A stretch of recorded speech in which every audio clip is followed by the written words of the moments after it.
આજે વિધાનસભાના સન્માન્ય ગૃહમાં જ્યારે પ્રશ્નોત્તરી હતી તેમાં મારો જે પ્રશ્ન હતો અને ગુજરાત સરકારના શિક્ષણ મંત્રીએ જે જવાબ આપ્યો છે, હું તે વાત અહીં રજૂ કરવા ઉપસ્થિત થયો છું.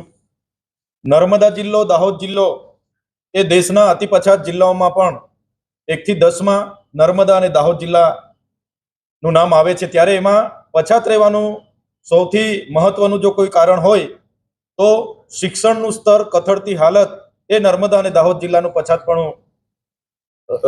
પછાતપણું રહેવાનું કારણ છે. આજે તમે જોઈ શકો છો નર્મદા જિલ્લામાં 549 શિક્ષકોની ઘટ છે. એ જ પ્રકારે દાહોદમાં 1284 શિક્ષકોની ઘટ છે. એ જ પ્રકારે પેટા પ્રશ્નમાં માન્ય મેં પૂછ્યું કે કેટલી શાળાઓ એક શિક્ષકથી ચાલે છે, તો નર્મદા જિલ્લામાં 145 શાળાઓ એક શિક્ષકથી ચાલે છે. હવે તમે વિચાર કરો, એક શાળામાં 1 થી 5 ધોરણ હોય, 1 થી 8 ધોરણ હોય, એક શિક્ષક કયા ધોરણને ભણાવશે?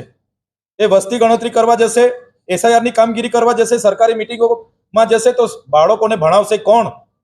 ગરવી ગુજરાતની આ વરવી વાસ્તવિકતા છે કે નર્મદા હોય, દાહોદ હોય, છોટાઉદેપુર હોય, પંચમહાલ હોય, ભરૂચ હોય કે ડાંગ હોય, આદિવાસી વિસ્તારોમાં સરકારી શાળાઓમાં સરકારે સ્વીકાર્યું કે આટલા શિક્ષકોની ઘટ છે અને એની વૈકલ્પિક વ્યવસ્થાઓ સરકાર એવું જણાવે છે કે વિચારણા હેઠળ છે.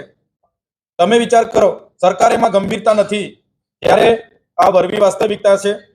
શાળાઓમાં વિદ્યાર્થીઓ માટે ઓરડાઓ પણ નથી.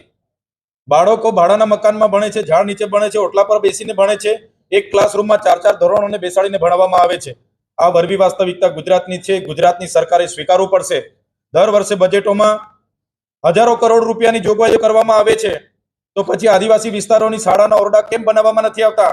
આદિવાસી વિસ્તારોમાં શિક્ષકોની ભરતી કેમ કરવામાં નથી આવતી? આજે માન્ય મંત્રીશ્રીએ કીધું કે જ્ઞાન સહાયકો દ્વારા ભરતી કરીશું, જ્ઞાન સહાયક યોજનામાં શિક્ષકની નિમણૂક કરીશું. જ્ઞાન સહાયક એ 11 માસના કરાર આધારિત શિક્ષકની ભરતી છે. હવે તમે વિચાર કરો, બાળકનું ભવિષ્ય બનાવનાર શિક્ષક જ કરાર પર હશે તો 11 માસ પછી એની કેરિયરની ચિંતામાં એ બાળકોને ભણાવી શકશે? બાળકોનું શું ભવિષ્ય બનાવી શકશે?